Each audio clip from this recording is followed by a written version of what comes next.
The world doesn't change by accident. It changes because certain minds refuse to accept the script handed to them. These minds question what others consider normal. They see patterns others miss. They confront assumptions, break boundaries, and keep moving, even when no one understands their direction. The Stoics were among these minds. They weren't inventors of devices, but they built mental frameworks that still power resilience today. They lived in times of chaos, power struggles, exile and war, but they trained themselves to think differently. Their minds became sanctuaries, free from noise and untouchable by public opinion. They mastered their perception, shaped their will, and redefined what it meant to lead a life of excellence. To think different in a Stoic way is not to act out of rebellion. It is to build an inner structure that can withstand external instability. It is to choose the uncommon road, to question where the crowd goes, and to turn inward instead of outward. This lecture explores 7 ways we can apply Stoic thinking to reshape our lives and become the kind of individuals who shape the future. Let's begin. Chapter 1. Question the narrative. Every society hands out a narrative: go to school, get a job, fit in, accumulate, retire, repeat. This structure is passed down as wisdom, but for the Stoic thinker, it is an invitation to pause. Before following the path, they ask who designed it and whether walking it will lead to a meaningful life. They are not interested in drifting with the current. They are determined to understand the river. To the Stoic, the status quo is not sacred. It is something to be examined. The Stoic questions what counts as success, what qualifies as a good life, and whether the majority actually knows where it is going. They ask, who wrote this? What values does it reflect? What kind of person does this system produce? Does this serve what nature intended for a rational being? They are not content to inherit beliefs passively. They dissect them, explore their roots, and examine the impact those beliefs have on character and community. Epictetus taught that many are enslaved not by chains, but by opinions. They are prisoners of praise. They shape their lives around the approval of others. They become obsessed with status, clinging to impressions rather than substance. In his lectures, he reminded students that most of what people chase is neither necessary nor within their control. He urged a radical shift: detach from public opinion and return attention to your inner life. This shift is the foundation of inner freedom, a concept the Stoics guarded with absolute seriousness. To think differently begins with becoming conscious of your assumptions. These assumptions often hide in plain sight. They influence your decisions, your emotions, and your perception of what is possible without ever being spoken aloud. The Stoic mindset demands a slow and methodical audit of these internal beliefs. Why do you believe this? Where did this belief come from? Was it taught to you intentionally or absorbed unconsciously from your environment? Who benefits if you continue believing it without question? These questions are not destructive. They are clarifying. They cut through layers of inherited thinking and allow you to rediscover what is genuine and self-chosen. Most people live in a kind of inherited trance, recycling opinions and desires that were implanted by culture, advertising, and childhood experience. The Stoic wants to wake up from that trance. They do not blindly follow what is popular. They don't reject it either out of instinct. Instead, they hold each idea up to the light of reason. Does this belief support a virtuous life? Does it align with nature, with reason, with courage and justice? If not, it is discarded, not with emotion, but with clarity. The Stoic is not a blind conformist, but neither are they a reactionary for the sake of ego. They investigate. They observe before concluding. They test their values not only in theory, but in the daily details of living. They do not rush to take sides.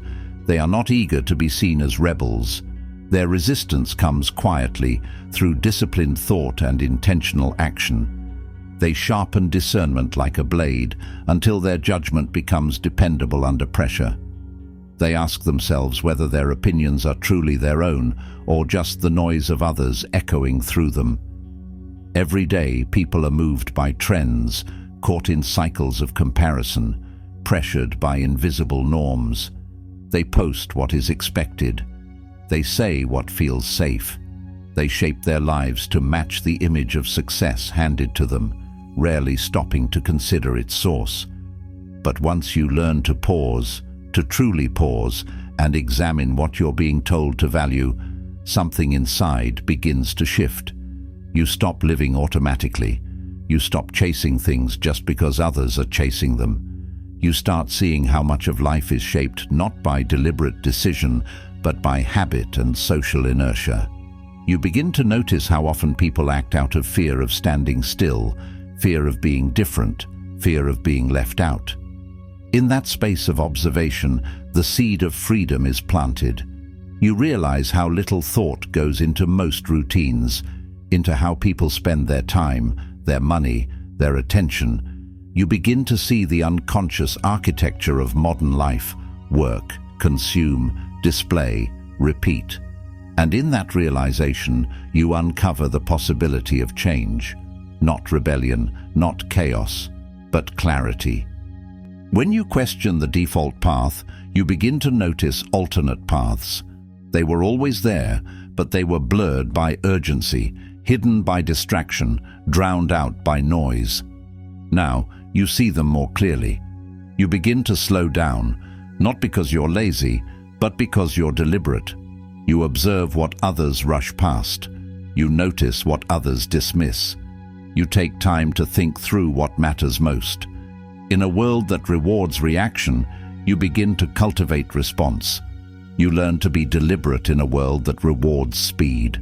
You begin to choose your influences rather than absorb them. You begin to build your values instead of inheriting them. You understand that most people don't choose, they drift. They obey the cultural narrative because it is louder than their own voice. But the Stoic doesn't drift. They choose deliberately. They anchor themselves in reason, not reaction. They make decisions by consulting their inner compass, not the timeline of current events. This is where choice is reclaimed. It doesn't come through performance. It comes through quiet clarity. You begin to define success for yourself, not based on what's trending or what's rewarded externally, but on what is virtuous, stable, and internally consistent. You begin to ask deeper questions about meaning and alignment. You begin to prioritize peace over recognition, character over achievement, integrity over speed. You become skeptical of trends that promise happiness but deliver dependence. You no longer feel the need to prove your worth to a system you no longer respect. And because of that, you're free. You stop comparing your path to others because you've chosen a different map entirely. And that map is drawn from within. It is based on timeless principles, not temporary noise. It is not defined by applause or rejection, but by whether you lived with reason, courage, justice, and discipline. To think different is to resist the hypnotic rhythm of society's expectations. It is to notice the script playing in the background of daily life and step outside of it. It is to live awake while others sleepwalk. It is to observe the world's momentum without being carried by it. It is to place thought before motion, to place wisdom before opinion. It is to weigh each step instead of running for the sake of movement. It is to trade noise for reflection and speed for depth. It is not dramatic. It is not flashy. It rarely draws applause. It is slow and careful. And because of that, it is strong. Strength lies in its steadiness. Power lies in its precision. Thinking differently in a Stoic sense means staying grounded when the world pulls in every direction. It means keeping your principles clear while others reshape theirs to suit the moment. It means recognizing the pressure to perform and stepping back from it. The Stoic does not chase image. They do not waste their energy trying to appear wise. They commit that energy to becoming wise, step by step, in private, in practice, and in patience. The Stoic doesn't just ask, "What do I want to do?" They ask, "What kind of person do I want to become?" And they ask it every day. They do not leave that question to chance or crisis. They revisit it in the morning when they plan their day with purpose. They revisit it at night when they reflect on their actions. They use it as a compass, not just to guide action, but to protect identity. Because that question, when asked with sincerity and courage, builds the foundation for a life that is unmoved by fashion, untouched by panic, and guided by reason. When you live from that foundation, you become unshakable. You stop chasing things just because others are chasing them. You stop fearing solitude, criticism, or obscurity. You act from conviction, not compulsion. You speak when it adds value, not when it adds noise. You become someone others trust, not because you try to impress, but because you are consistent, because you are solid, because your way of thinking has been tested, clarified, and chosen. No trend can shake you. No storm can uproot you. You are not performing. You are becoming. You are not adapting to external chaos. You are building an internal order. That is the Stoic way. And it begins, always, with the courage to think different, quietly, consistently, unshakably. Choose one belief you inherited from your culture or upbringing. Write it down clearly in a sentence or two. Then begin to break it apart, piece by piece. Ask yourself, where did this belief originate? Was it passed down by family, taught in school, absorbed through media, or picked up from social expectations? Who modeled this belief for you? What actions or behaviors reinforced it throughout your life? Next, test its foundation. Does this belief align with logic? Does it support your personal growth and integrity? Is it compatible with virtue? Does it promote wisdom, courage, self-control, or justice? Or does it create fear, anxiety, dependence, or confusion? Challenge its usefulness. Has this belief helped you become a better person? Or has it created limitation or pressure? Has it guided you toward what matters, or distracted you with appearances? Does it serve your soul, or does it serve the system that handed it to you? This process is not about creating conflict with your culture or past. It is about reclaiming authorship over your mind. It is about replacing unconscious inheritance with deliberate clarity. The Stoic sees inherited beliefs as raw material, not sacred, not shameful, just starting points for a more examined life. Practice this kind of inner inquiry every week. Choose a new belief each time. Write, reflect, rebuild. Over time, you will reshape your internal framework into something conscious, strong, and unshakably your own. This is how the Stoic mind is forged, not in loud defiance, but in quiet examination, one thought at a time. Chapter 2. Embrace voluntary discomfort. The crowd seeks comfort. It avoids hardship, resists uncertainty, and drowns itself in distraction. Most people do not seek strength, they seek safety. They design their lives to minimize inconvenience, automate every minor task, and avoid even the slightest discomfort. But the Stoic chooses discomfort, not out of masochism, but to sharpen the mind. They see that avoidance leads to fragility, and fragility leads to fear. Seneca practiced poverty for days at a time so that he would never fear it. He ate coarse bread and wore rough clothes, reminding himself, "Is this what I feared?" These exercises were not just symbolic, they were psychological armor. Comfort dulls the edge of perception. It lulls the mind into passivity. When everything is easy, nothing builds strength. When all risks are removed, initiative weakens. Stoics knew that to lead, to create, or to think independently, one must endure what others avoid. Great clarity, innovation, and moral courage do not come from cushioned environments. They come from minds and wills tested against pressure. That is why they trained in adversity. They deliberately embraced difficulty so that they could remain free from dependence. Voluntary discomfort isn't about suffering. It is not a performance or a punishment. It's about rehearsing difficulty so that when life becomes hard, as it always does, you are already prepared. You are not surprised. You are not broken. You are trained. Your mental reflex is not panic, but discipline. Your emotional posture is not fear, but steadiness. By meeting minor difficulties with resolve, you train yourself to meet greater ones with wisdom. A Stoic does not wait until disaster strikes to build their strength. They make adversity part of their training. They stretch the limits of their patience, detach from luxury, and test their ability to endure hunger, cold, boredom, rejection, and pressure.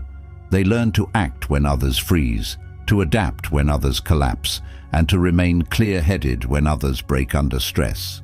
To think different means resisting the seduction of ease. It means seeing comfort not as a reward, but as a potential trap. It means recognizing that the comforts we chase often become cages. Ease breeds softness, not just in the body but in the mind. And a soft mind, untrained by challenge, begins to doubt itself at the first sign of pressure. Stepping into discomfort is not a dramatic act. It is an act of quiet, daily resistance against dependency. It means choosing difficulty not because you enjoy pain, but because you value strength. When you stop viewing comfort as your default state, you begin to recover your capacity to endure. You begin to stretch your tolerance for uncertainty. You no longer panic at the first sign of struggle because you've been there before. You've trained for it. You've spent time with it. You've stripped away the illusion that you can avoid all hardship and embraced the truth that hardship is part of being human. To choose discomfort is to choose preparation. It is to walk into life with your eyes open. It means getting familiar with pressure so that it no longer threatens your peace. You don't flinch when things go wrong. You don't retreat when the road gets steep. You don't crumble because you haven't made comfort your home. You've made discipline your companion. You've made courage your anchor. Because when you are no longer afraid of discomfort, you become capable of facing life as it is, without illusions, without escape plans, and without dependence on circumstances to hold yourself together. You stop bargaining with reality. You stop needing life to be easy. You meet it on its terms because you've practiced the terms already. To think different in this way is to build resilience before it is needed. It is to construct a foundation that won't crumble under strain, a foundation not made of fantasy or false hope, but of mental training, clarity, and daily discipline.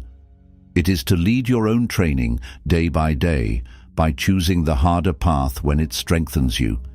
It is the conscious decision to sharpen your character before the test arrives, to stretch your willpower before it is demanded of you.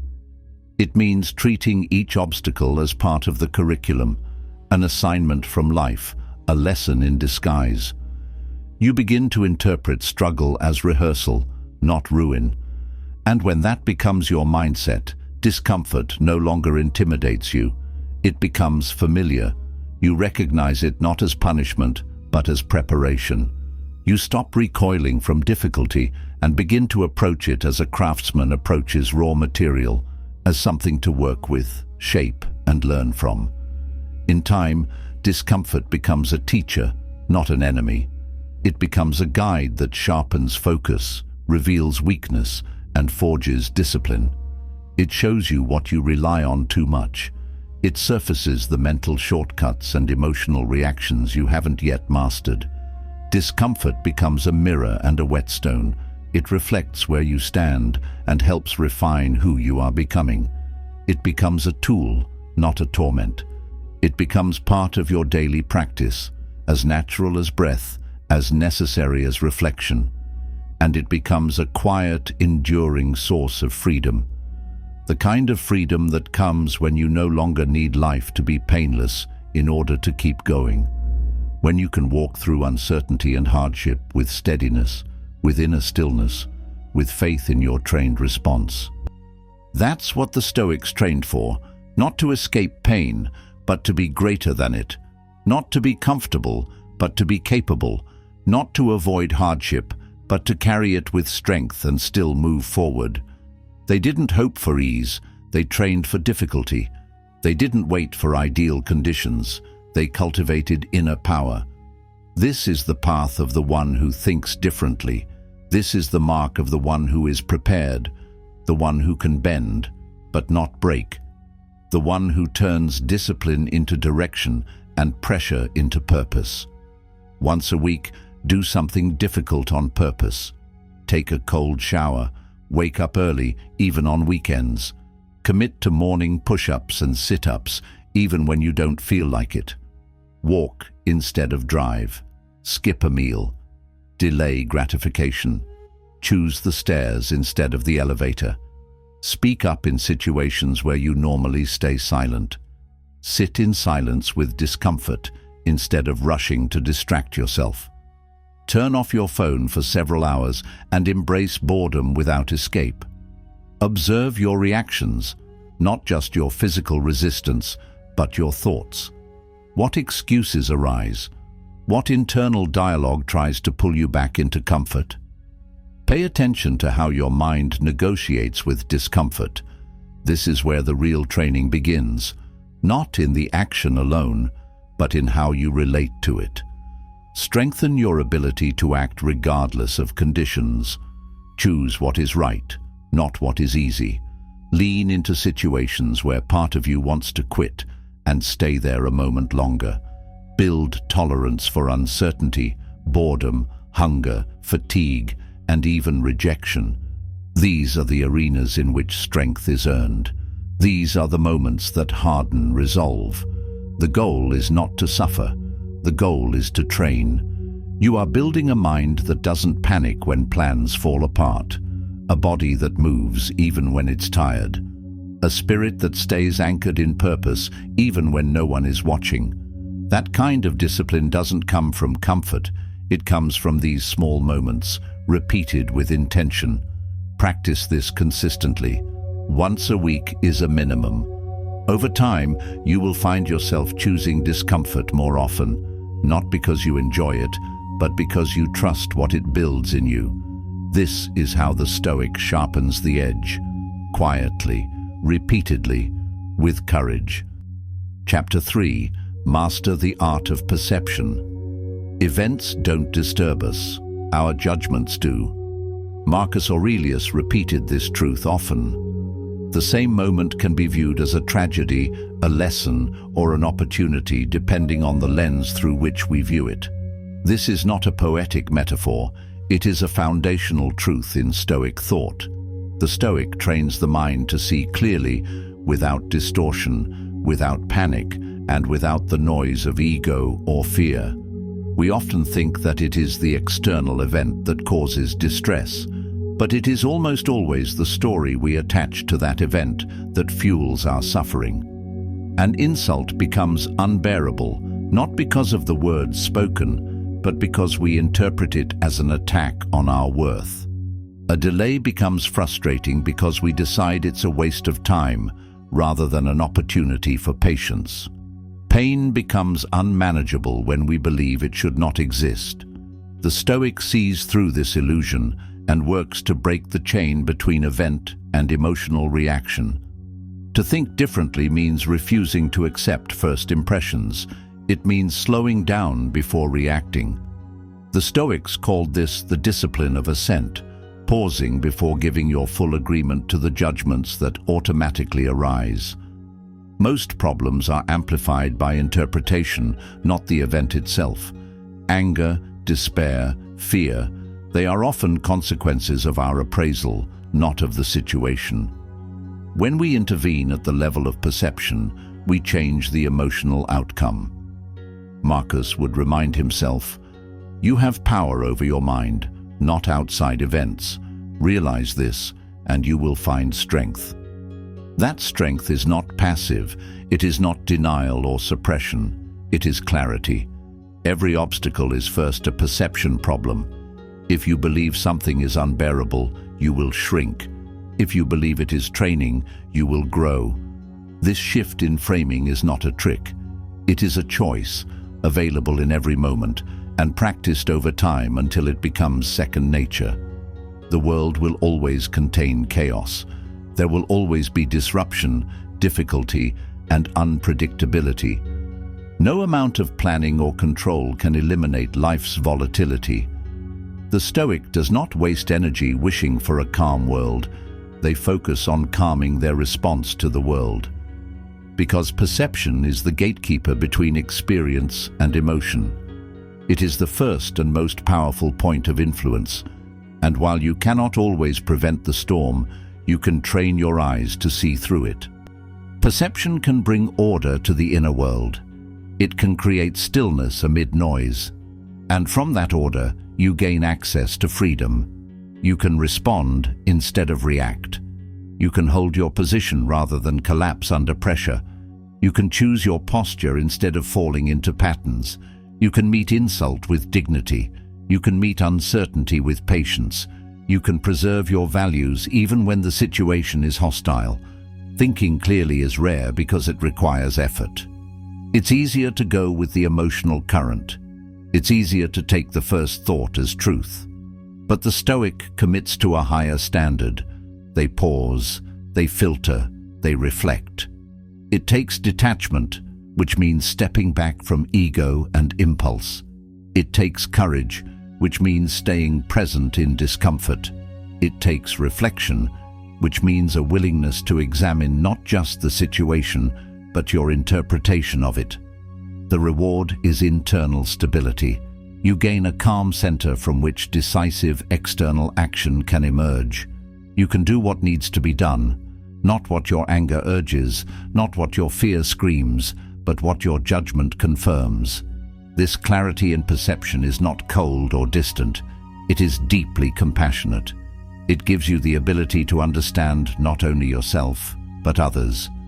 When someone lashes out, you don't just see aggression, you might see their fear. When something doesn't go your way, you don't see failure. You see opportunity for patience, for practice, for sharpening your response.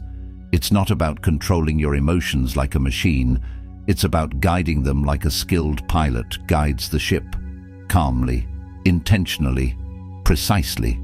It frees you from emotional tyranny and places your judgment back under your own command. You no longer become a puppet to the mood of the moment. You no longer let every insult define your worth. You gain access to a rare kind of freedom, the freedom to interpret. And in a world where most people are pushed around by feelings they never examine, clear perception becomes a kind of superpower. It becomes the lever that moves the inner world. It is the first move in a Stoic's response to any challenge. See it clearly, name it honestly, act wisely. That order matters, because only through honest seeing can we move toward right doing. When something upsets you, pause.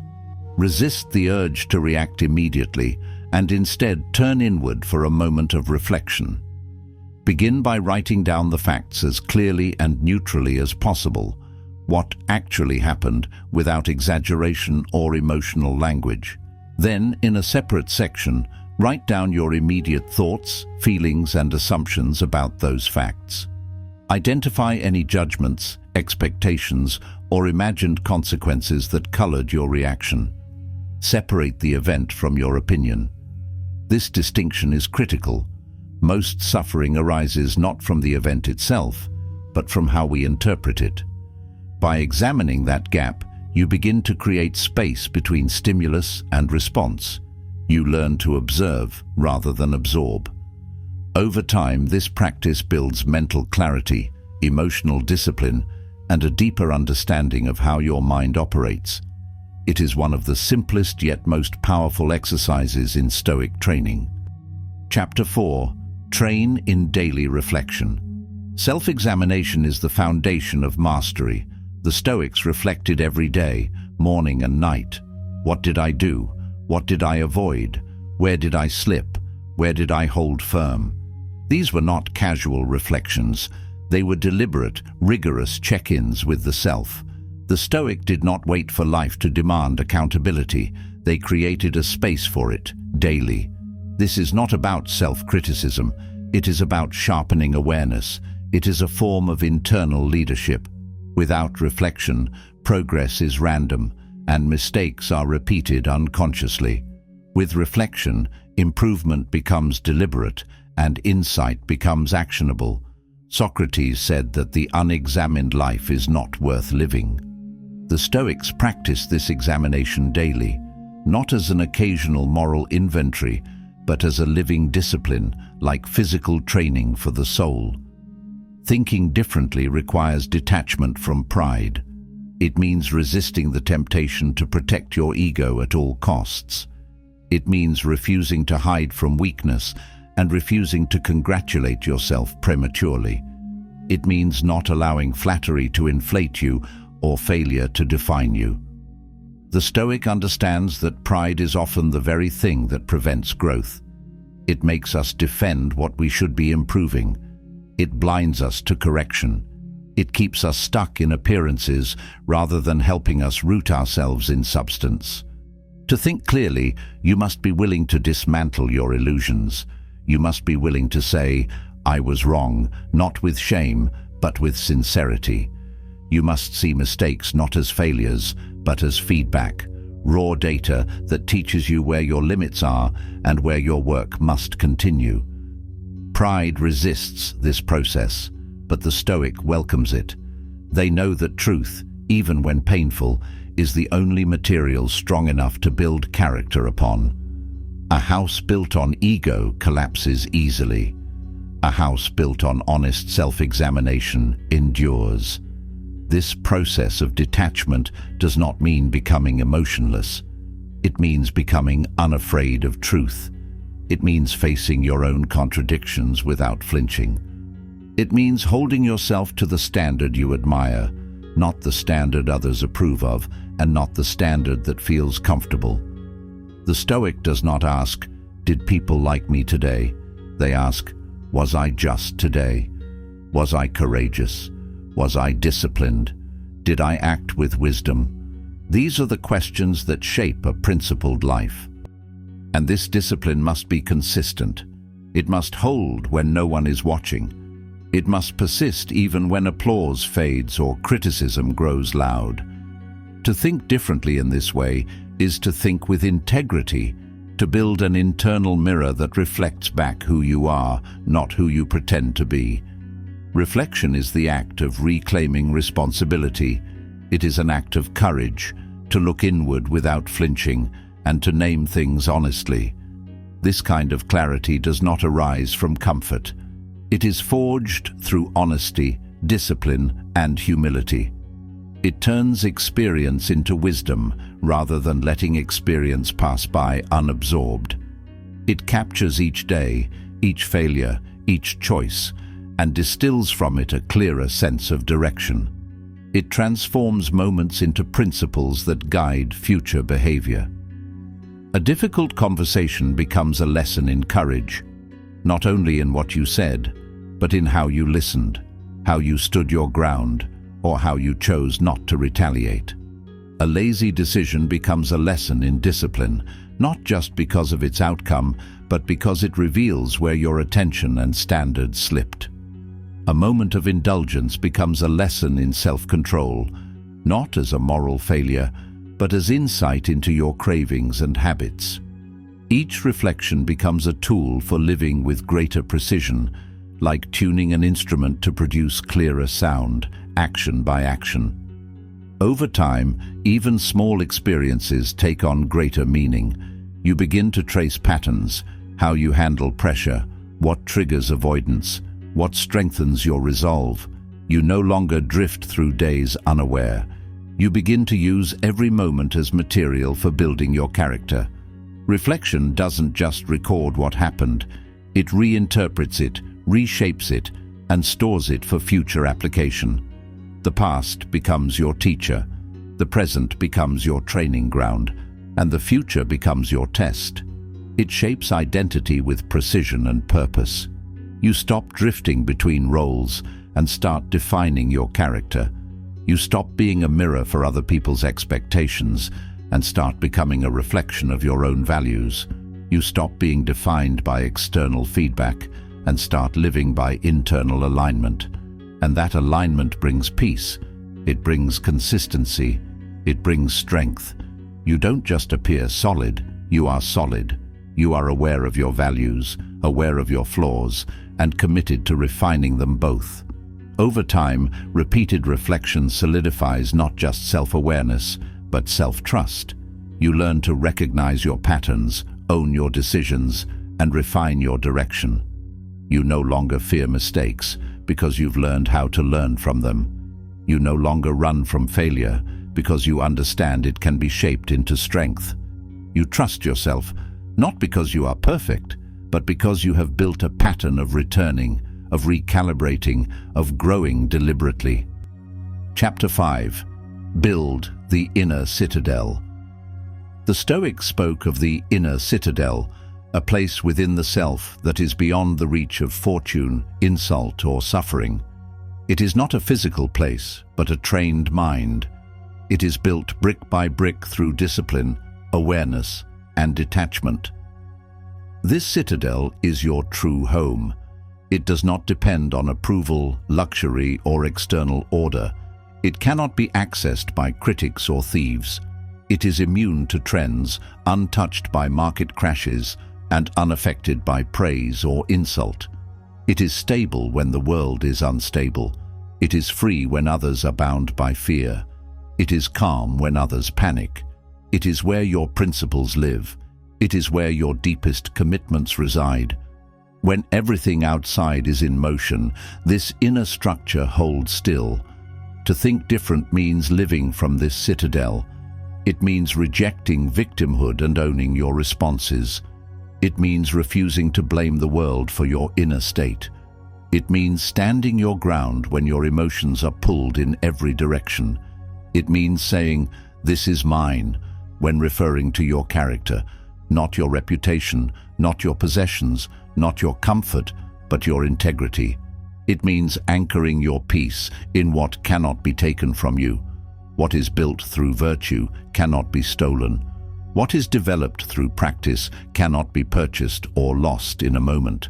The Stoics' citadel is not a wall that shuts out life.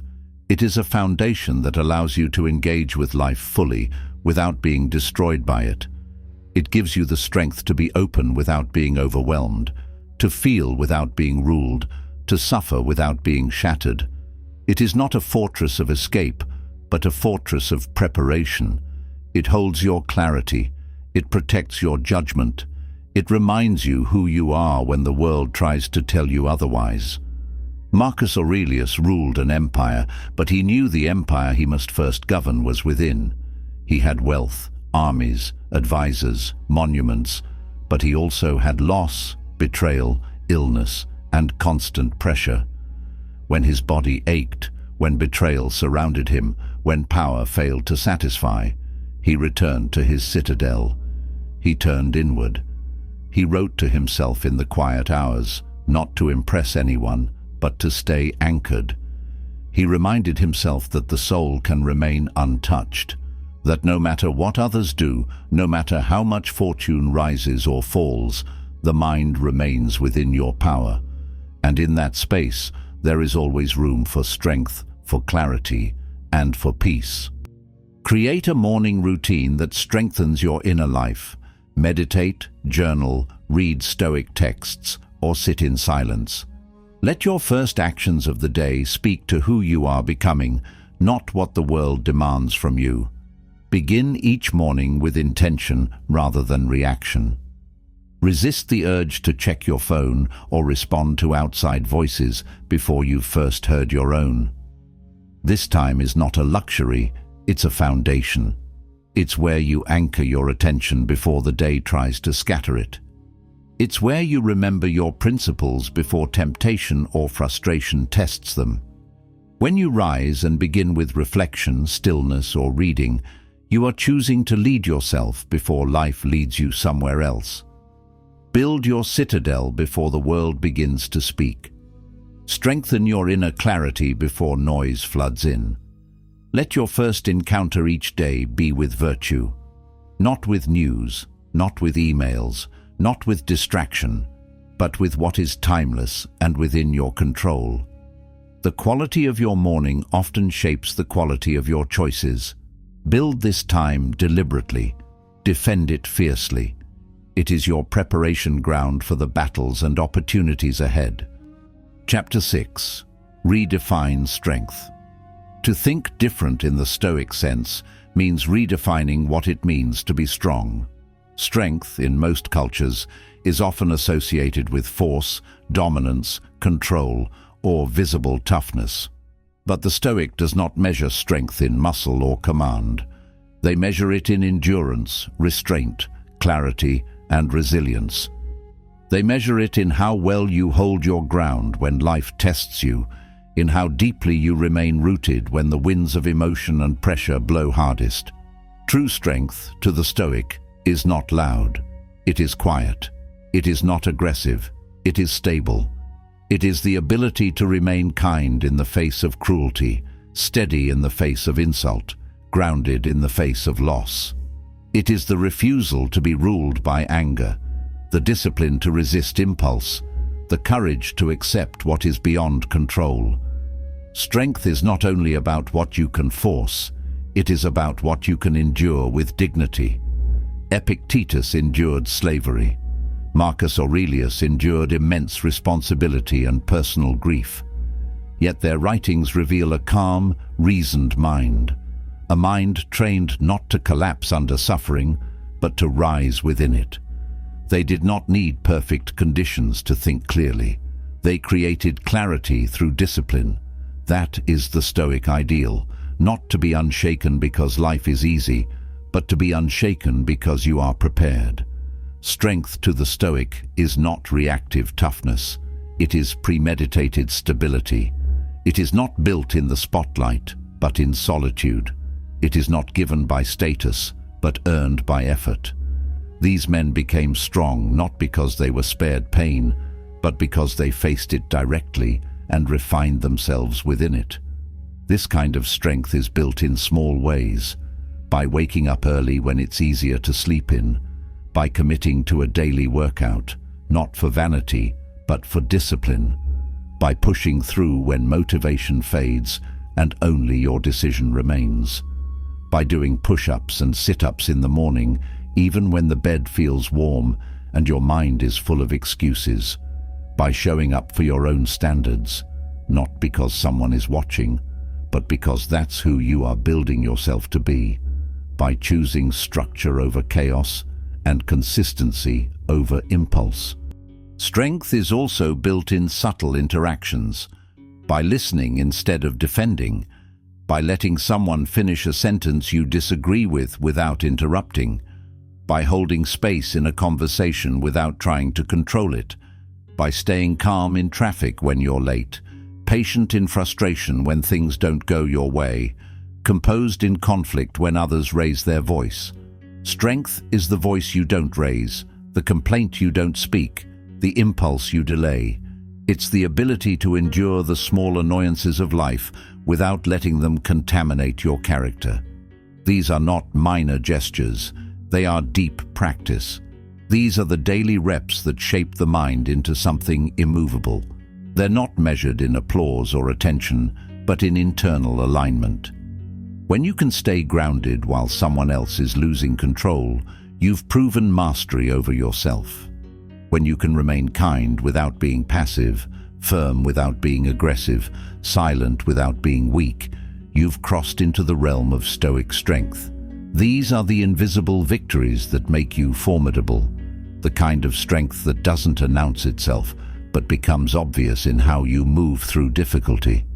It's the calm during crisis, the grace during insult, the patience during delay.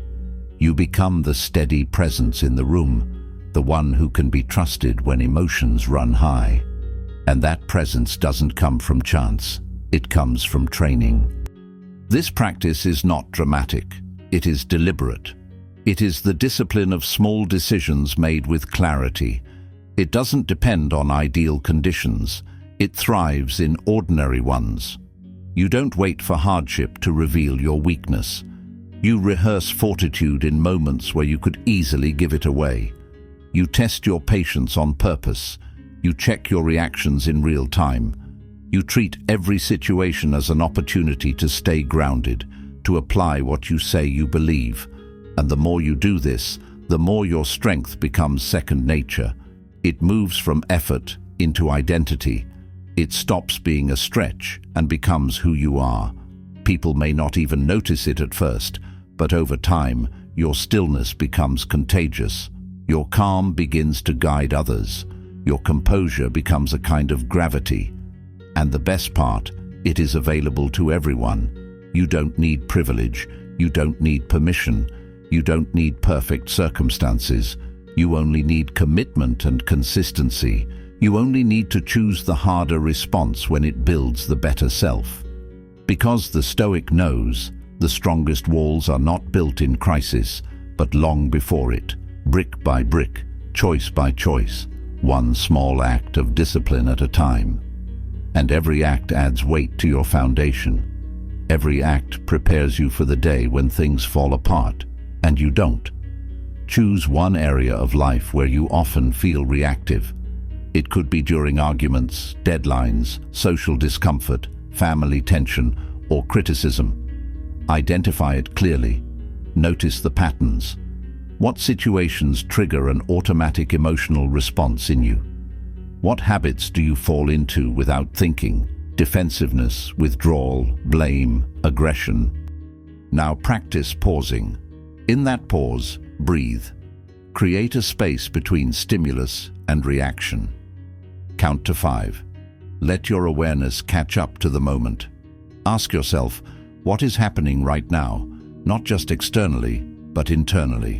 What emotion is rising, and what thought is feeding it? What belief is behind your urge to react? Reflect on what virtue demands, not ego. Ask, what would wisdom do? What would courage do? What would justice require of me here? What would temperance look like in this moment? These are not abstract questions. They are tools for clarity. Then respond from principle, even if the response is brief, even if it is silence, even if it is restraint. Track your progress each week. Keep a journal. Write down moments you paused and moments you didn't. Note what helped, what hurt, and what you want to do next time. Over time, this practice builds emotional discipline, awareness, and moral strength. You begin to act with intention, not instinct. You begin to lead yourself instead of being led by your impulses. That's the Stoic path in motion, one decision at a time. Chapter 7. Make philosophy your practice. The Stoics believed philosophy was not a theory. It was a way of life. It was not about sounding wise or reading quotes.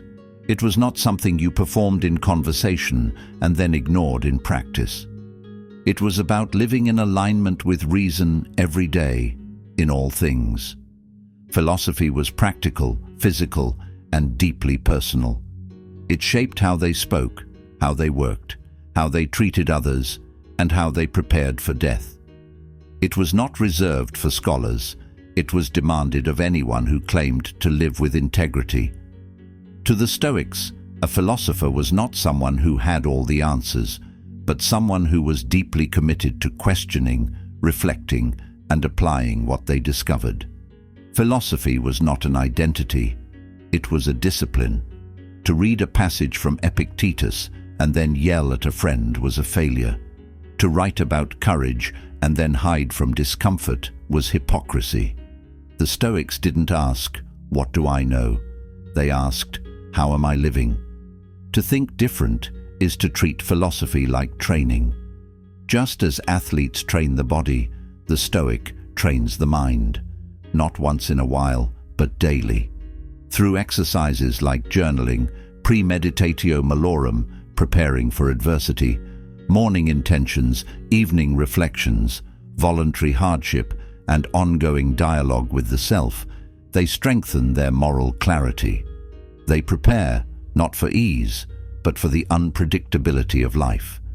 They remind themselves, again and again, this moment is my practice, this decision is my discipline, this challenge is my test.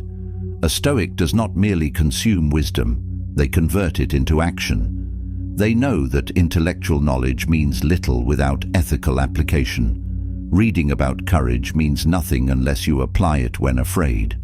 Understanding justice means little unless you treat others fairly under pressure. Reflection without execution is sentimentality. Stoicism demands embodiment. It is meant to leave the page and enter the breath. It must be visible in how you hold yourself, how you speak to others, how you respond when things don't go your way. And this takes work, but it is sacred work, because over time, your life begins to speak for you, not through grand gestures, but through daily proof, through your patience when you're tired, through your restraint when you could dominate, through your discipline when no one is watching. People will notice your presence. They'll feel your clarity. They'll trust your steadiness, not because you claim to be Stoic, but because you lived like one. Philosophy, when practiced consistently, becomes a quiet force. It shapes your tone, your gaze, your pace, your decisions. It becomes less about what you know and more about who you are. And when your life becomes the reflection of your principles, you no longer need to explain them. You become a living answer to the question, what does it mean to live with reason? Design a 7-day Stoic training plan. Each day, choose one virtue to practice intentionally: wisdom, courage, justice, temperance. At the end of the day, write down one example of how you embodied it and one way you can improve tomorrow. To think different is not to rebel for attention. It is to return to the core of who you are. To live with clarity while others chase chaos. To build something inside so grounded that the world can't shake it. The Stoics weren't the loudest, but they were among the strongest, and their strength came from quiet decisions made each day, guided by reason, aligned with nature, focused on virtue. The world does not need more noise. It needs more people who can think for themselves, who are not seduced by comfort or applause, who can suffer without complaint and lead without ego. This is not beyond your reach. It is built in the space between your thoughts and your actions. It is available in each moment you choose reflection over reaction, discipline over indulgence, clarity over confusion. This is the Stoic path. This is how you change not just your mind, but your life. This is how you change the world, by thinking different and living that difference fully.